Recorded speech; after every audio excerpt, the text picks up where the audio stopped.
Mesdames, Messieurs de la presse, bienvenue au service d'information du gouvernement pour le point de presse de ce samedi 26 février 2022.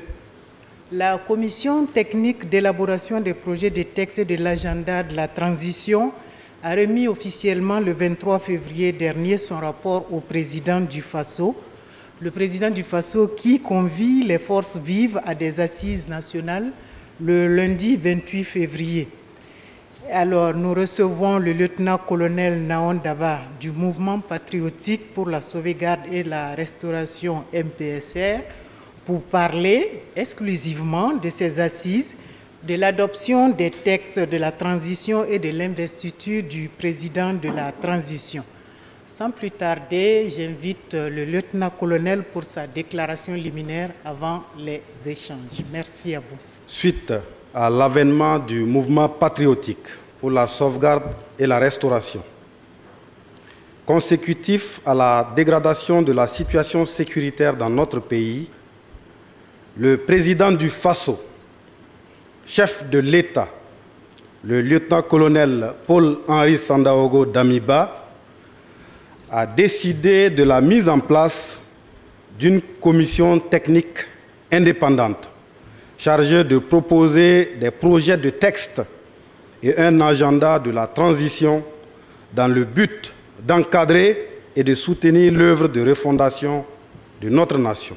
La commission qui, dans sa méthodologie, a pris en compte les contributions de toutes les forces vives de notre pays, a rendu les conclusions de ses travaux le mercredi 23 février 2022. Elle a en effet proposé 3 projets de texte que sont la charte constitutionnelle de la transition, l'agenda de la transition et la charte des valeurs de la transition. Saluant la démarche consensuelle et inclusive adoptée par la commission technique, le président du Faso a instruit que soient tenues des assises nationales afin de recueillir les recommandations des forces vives et de valider le document final qui servira de guide aux actions à entreprendre pour conduire notre pays vers des élections libres et transparentes. Ces assises nationales sont prévues pour se tenir le lundi 28 février 2022 à la salle de conférence internationale de Ouaga 2000 à partir de 8h00. Elles réuniront les représentants de toutes les forces vives de la nation et notamment des représentants de personnes déplacées internes. Les travaux des assises consisteront à l'examen et à l'adoption de la charte de la transition, l'examen et l'adoption de l'agenda de la transition, l'examen et l'adoption de la charte de valeurs, la désignation du président de la transition et son investiture. Ce processus consensuel de validation, voulu par le président du Faso, s'inscrit dans la logique de prendre en compte les aspirations profondes de notre peuple et d'impliquer tous les acteurs du processus pour que l'œuvre de refondation soit collective et inclusive.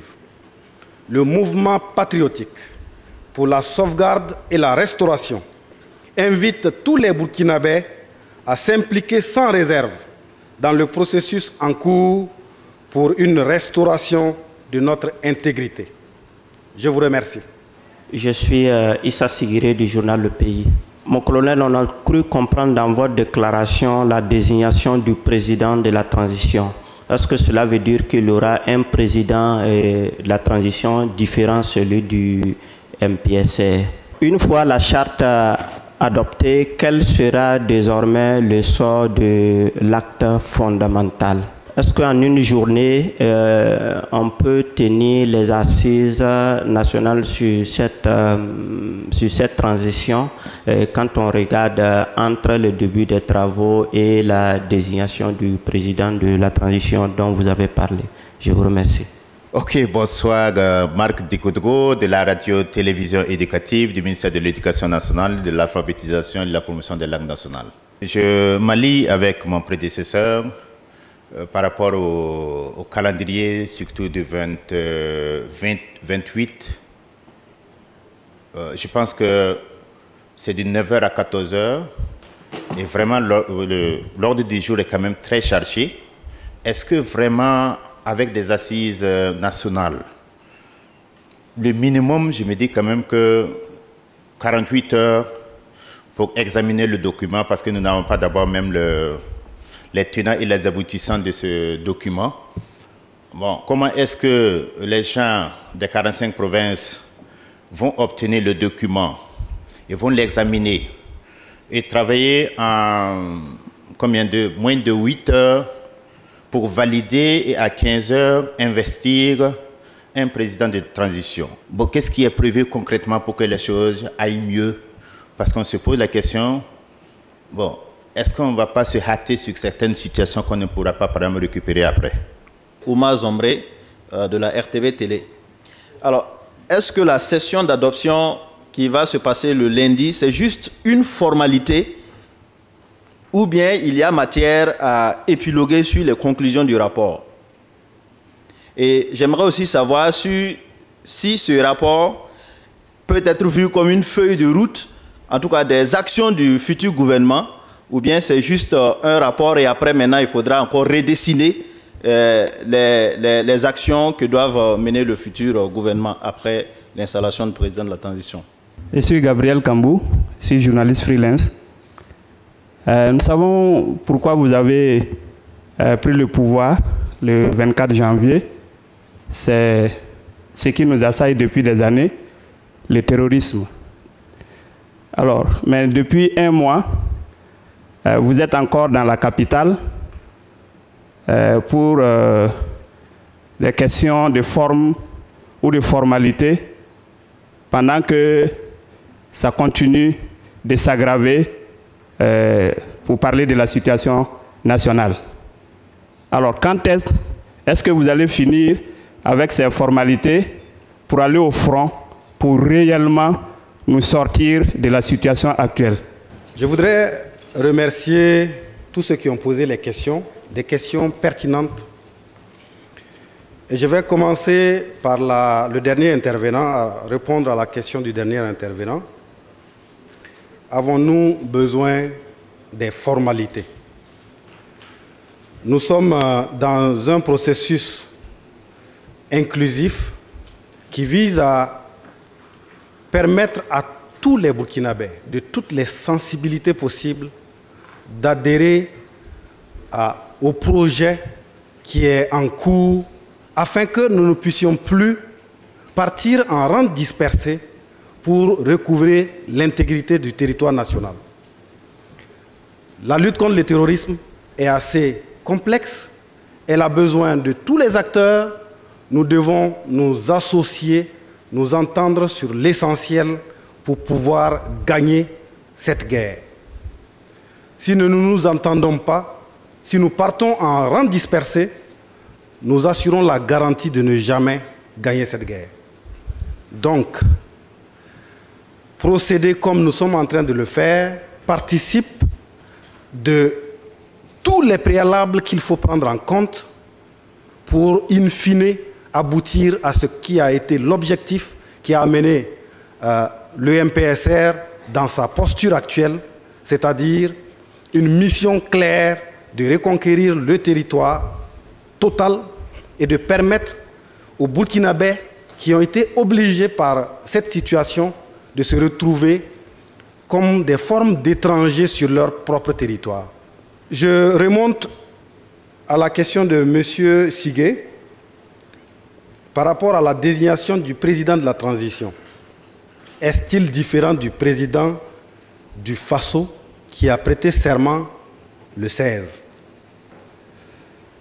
Le président d'Amiba a prêté serment le 16 février en tant que président du Faso, chef de l'État, chef suprême des forces armées nationales.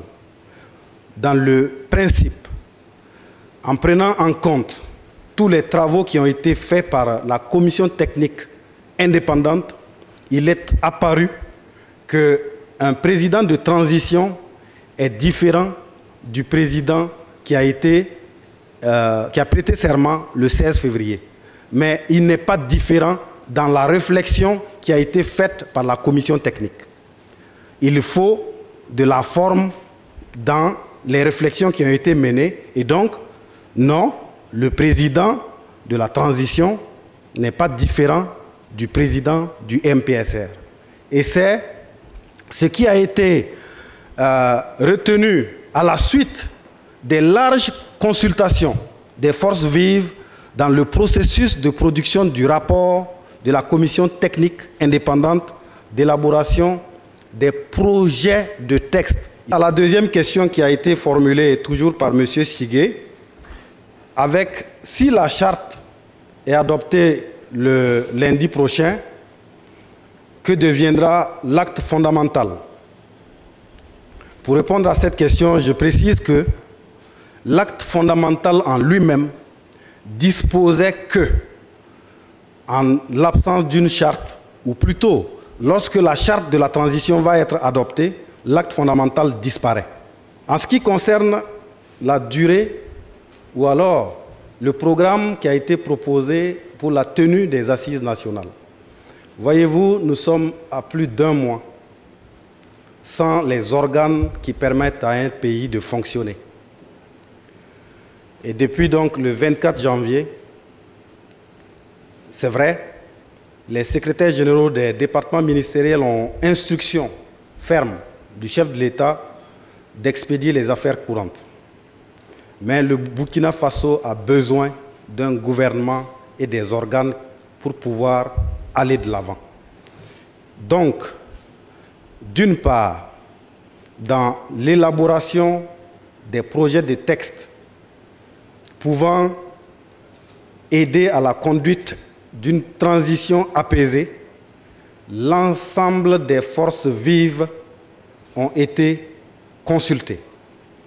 Près de 9000 contributions en une semaine, des contributions directes sous forme physique ou à la participation sur la plateforme qui a été créée, ainsi que des mails qui ont été donnés et ceux qui ont souhaité, au titre des forces vives, contribuer, ont donc contribué à leur façon en envoyant des données et des documents. Tout ceci a été dépouillé par la commission et les éléments d'appréciation ont été pris en compte par rapport au rapport final qui a été remis au chef de l'État le mercredi 23. Donc, globalement, nous pensons que cette deuxième étape de consultation des forces vives nous permettra de prendre en compte des recommandations supplémentaires afin de garantir que le document est un document inclusif et qui permette au Burkina Faso de faire de grands pas. Est-ce qu'en 8 heures, on peut permettre de valider un document? Je précise qu'il y a un communiqué qui précise que les participants pourront récupérer les copies de la charte dès demain au niveau donc du secrétariat de la salle de conférence internationale de Ouaga 2000. Donc oui, les participants auront largement le temps de consulter le document avant de venir participer aux assises. Est-ce que c'est nécessaire si le document va juste être une formalité ou bien si on aura le temps d'épiloguer sur le rapport? Comme je viens de répondre, nous avons suffisamment pris en compte à la fois les Burkinabés de l'intérieur que ceux de la diaspora qui ont apporté leur contribution. Et donc, toutes ces propositions ont été prises en compte dans le document qui a été remis au chef de l'État. Est-ce qu'il y aura une autre feuille de route? Non. Je voudrais d'ailleurs préciser que dans le processus d'élaboration de la charte, au niveau donc de la commission technique, nous avons procédé par identifier les actions et les missions essentielles que la transition devrait mettre en œuvre. Et c'est à partir de ça que le processus de détermination d'un délai a été lancé. Du coup, toutes les actions importantes de réforme, de sécurité ont été donc consignées dans l'agenda de la transition et donc il n'y aura pas une feuille de route particulière adressée à partir donc de l'adoption de la charte. Je suis Amadou Zeba, journaliste au journal en ligne Faso 7. Alors mon colonel, j'aimerais savoir, est-ce qu'on peut avoir une idée sur la durée exacte de la transition à venir? Est-ce qu'on peut savoir en réalité, il faudra combien de temps exactement pour amener la paix au Burkina Faso? La lutte contre le terrorisme peut être terminée à combien de temps? Est-ce qu'on peut estimer? Merci. Issa Sigire du journal Le Pays. Alors, mon colonel, qui sera le garant de la mise en œuvre ou encore du respect de ce qui sera arrêté au cours des échanges? Je reviens vraiment sur le cas de Djibo. Est-ce que vous avez entendu ces appels à l'aide et comment vous gérez ces situations? Deuxièmement, la sous-question, c'est comment vous avez évalué la situation sécuritaire du pays depuis que vous avez pris le pouvoir et comme l'autre l'a demandé, au regard de ce bilan que vous avez fait, vous estimez qu'il vous faut combien de temps pour vraiment ramener la sécurité, la quiétude, que nos parents retournent dans leurs localités respectives, que nos enfants puissent retourner à l'école? Abdul Rahim Tabsoba, Burkina Info. Mon colonel, j'ai une toute petite question. Je voudrais savoir si ces assises nationales seront ouvertes à la presse. Merci pour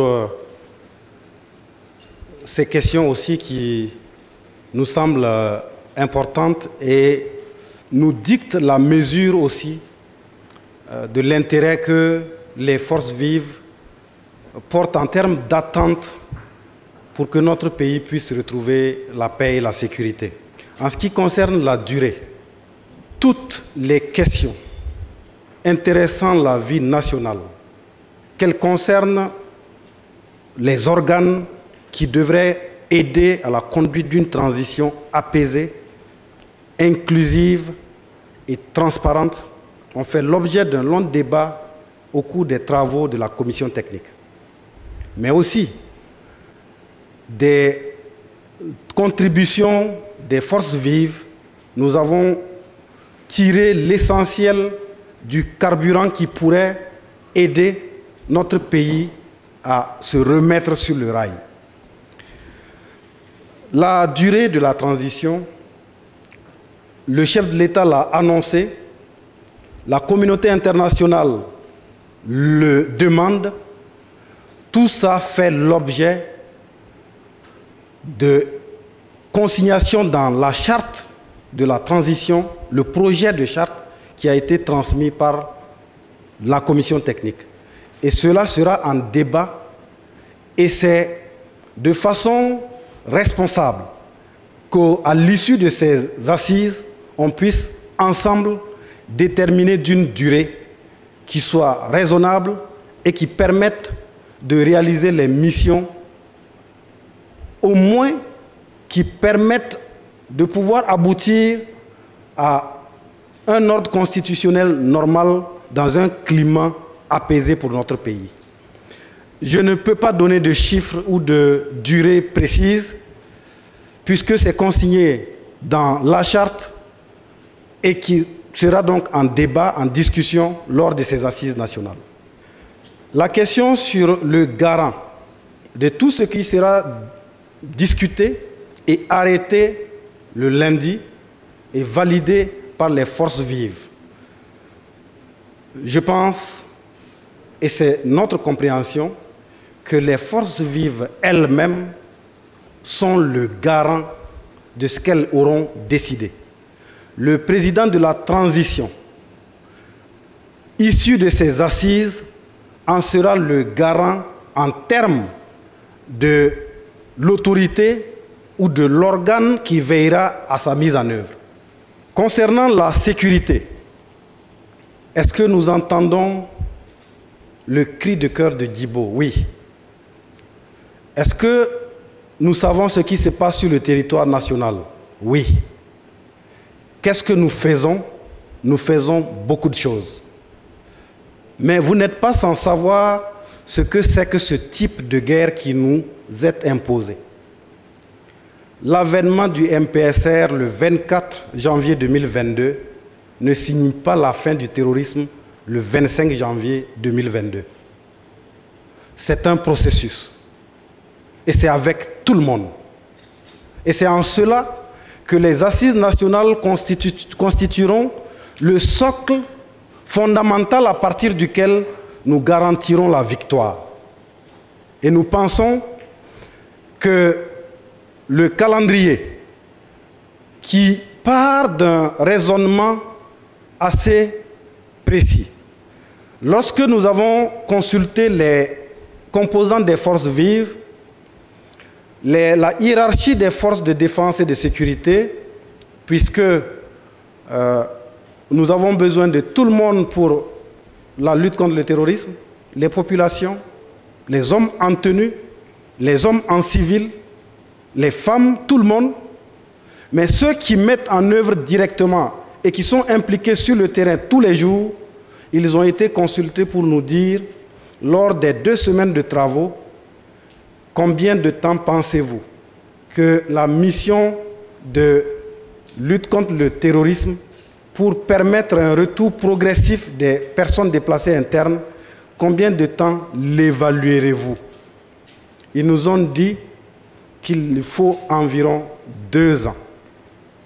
Et selon nous, 2 ans n'est pas une durée figée. 2 ans requièrent un certain nombre de préalables. Nous ne débutons pas la lutte contre le terrorisme à partir du 24 janvier 2022, bien entendu.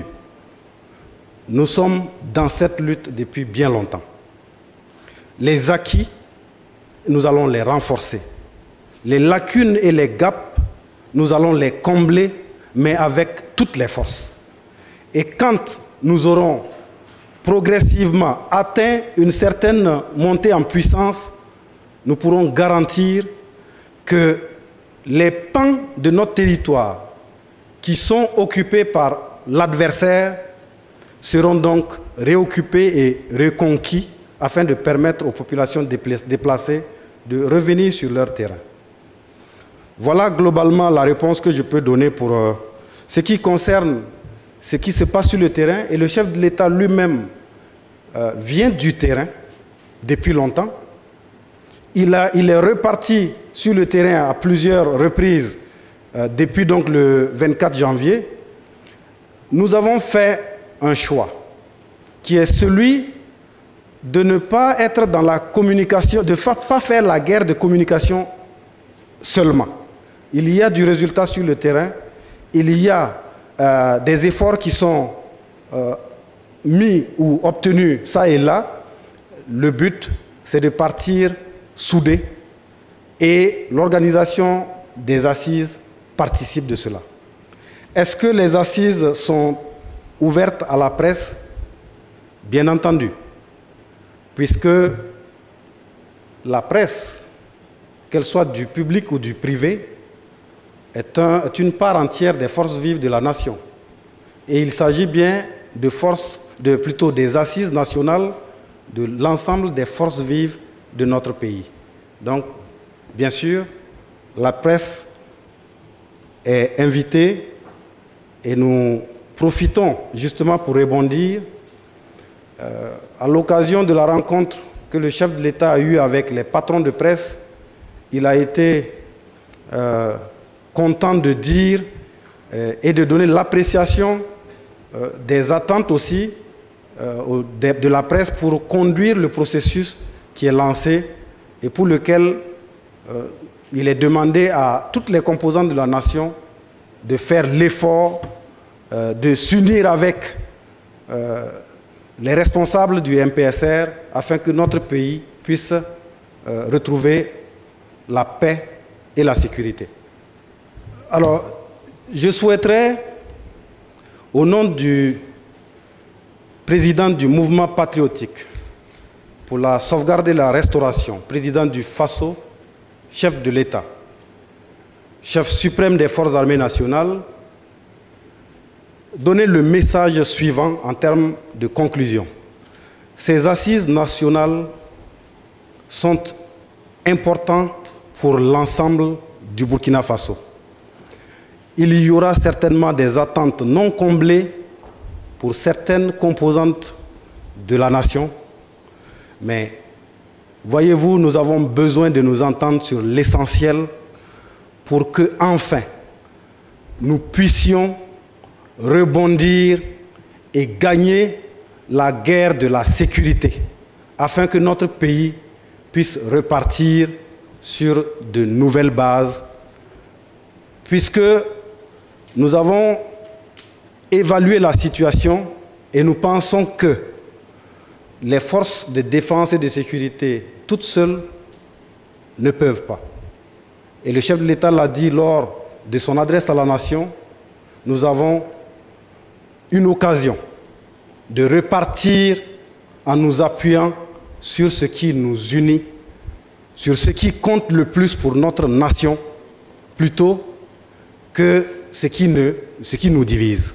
Et je voudrais, pour terminer, associer à la volonté des responsables du MPSR que ces assises soient le lieu de la véritable refondation de notre peuple. Je vous remercie. Mesdames, Messieurs de la presse, merci pour votre présence. En votre nom à tous, je dis également merci au lieutenant-colonel Naon Daba du MPSR pour les informations apportées afin de vous permettre de mieux éclairer l'opinion nationale et internationale sur les assises nationales, l'adoption des textes de la transition et l'investiture du président de la transition. Le lieutenant-colonel Naon Daba est sans doute disponible pour venir toujours échanger avec vous sur d'autres points de l'actualité qui n'ont certainement pas été pris en compte aujourd'hui. En attendant, je vous souhaite un bon retour dans vos rédactions. Prenez bien soin de vous pour prendre soin de tous. Au revoir.